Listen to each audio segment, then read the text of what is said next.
Next, we are going to invite Dr. Takahiro Hiroshi. He is a professor of the Department of Public Health and Health Policy in Graduate School of Medicine from University of Tokyo.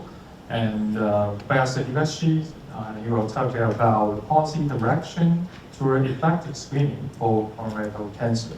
Let's welcome Professor Hiroshi. Thank you very much for a nice introduction. And and I'm going to talk about policy direction towards effective screening for colorectal cancer in Japan. So the current colorectal cancer screening in Japan has substantial room for improvement. As I mentioned yesterday, screening participation is only 41%, 41.5%, and it's a little bit increasing, but generally stable. And the follow-up colonoscopy, so among those who have screened positive is, again, only 70%, so 30% are missing. Actual positive screening, that's not optimal. So we need a lot of improvement. And the target area for action will be threefold. We need to have the appropriate data collection, and we need to ensure quality of screening programs. And finally, we need to have participants involved, residents involved in the management of screening. So I'm going to talk about these 3 points one by one. So first is data collection.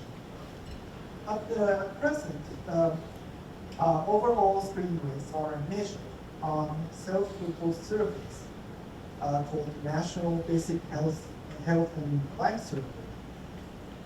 So this is because we have a fragmented system of cancer screening programs. And we need a direct service data, but at the moment we have the data only from municipal programs, a program ran by local cities. And the workplace screening that covers a larger part of the population doesn't submit data to us.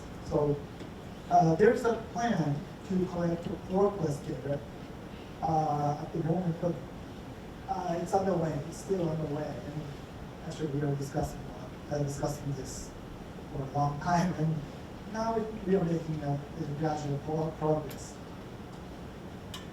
Another point is that some programs use cancer registries for the case ascertainment, but not a lot of the programs do so. So we need to increase the number because the case ascertainment is cancer registries.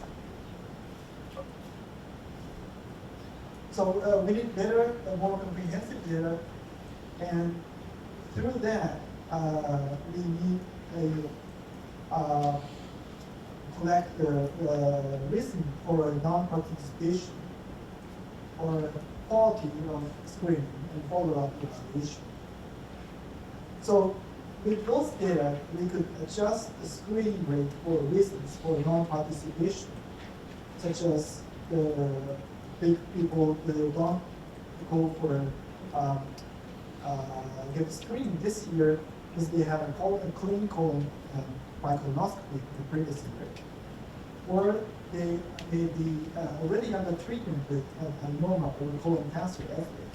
So that's a valid reason for not going to do colorectal cancer screening. So we need to adjust the screening rate for that. And I think the monitoring or improving activities should happen at the local level, not the national level. So we have the data at the national level, but the management are happening in the local level. So they have to go to the data set and they have their own statistics. So that's part of the improved data collection and data usage.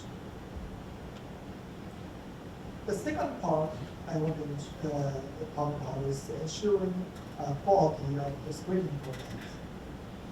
The current situation is that we do have quality control programs for municipal programs using the indicators, the structure indicator and process indicators. But regrettably, I should say that they are a little bit superficial. The structure indicators look up the members of management committee or how often they convene the committee or statistical report items and so on. So they are important data, but they do not talk about quality itself. Process indicators is rather a reference.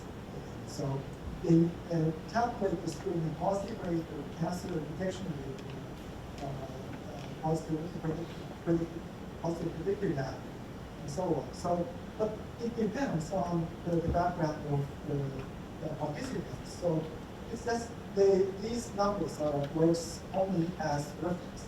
So when we found the too high values or too low values, that might flag to affect the program and to look into further.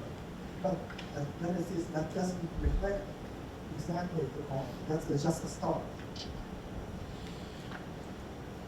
So I think we need a more valid or more direct quality indicators like quality of colonoscopy, including the withdrawal time, sequel intubation rates, or abnormal infection rates.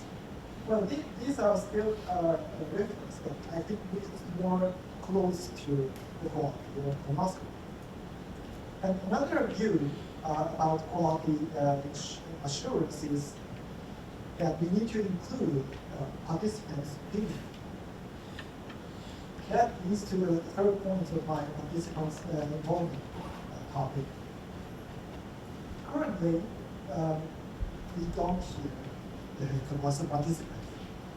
Well, there are chance for a patient advocacy group because the law says that they need to have representatives from patient advocacy group in a government committee.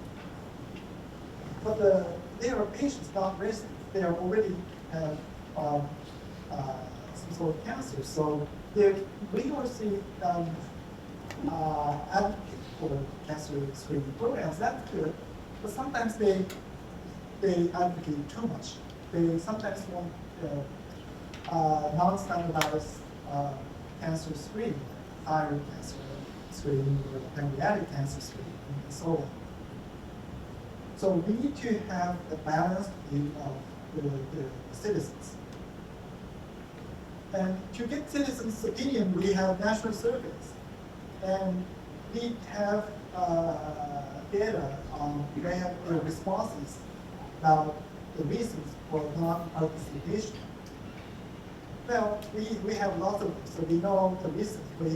They say they're too busy, they're scared to have cancer injected, they don't have money for that, and so on. So it's saturated actually, but we don't know the specific individualized reason and of the non-participation, or we don't have the feedback from the participants who actually went through the process and thought something, some problems about that.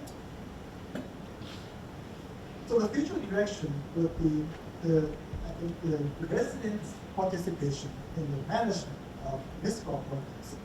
So it's like a democracy, and have the vote or have the opinion of the participants. And well, we hear the public's opinion from the surveys, but I don't think it's enough. I think that we invite people from the residents and have them discuss how to inform them what the problem, what the problems are, and how to discuss how to solve them by themselves. So it's called, that type of discussion is called mini publics, and it's getting more and more popular worldwide actually to solve big problems. So the key is that having invite randomly selected residents to have them study what the problems are and discuss about how they solve the problems. So it's like a jury teaching for the local. So they invite the residents and discuss whether or not the person is guilty or not. It's something like that. And it's useful to reflect the public view of how things should be done. So let me summarize. I think the key to the successful screening programs will be discussion by the right people, such as resident and participant, on the right data, based on the comprehensive data that we are trying to build, from the right perspective, using the more directly client. And those things will improve the public trust of the collective screening and improve the participation rate and probably the outcomes. Thank you very much.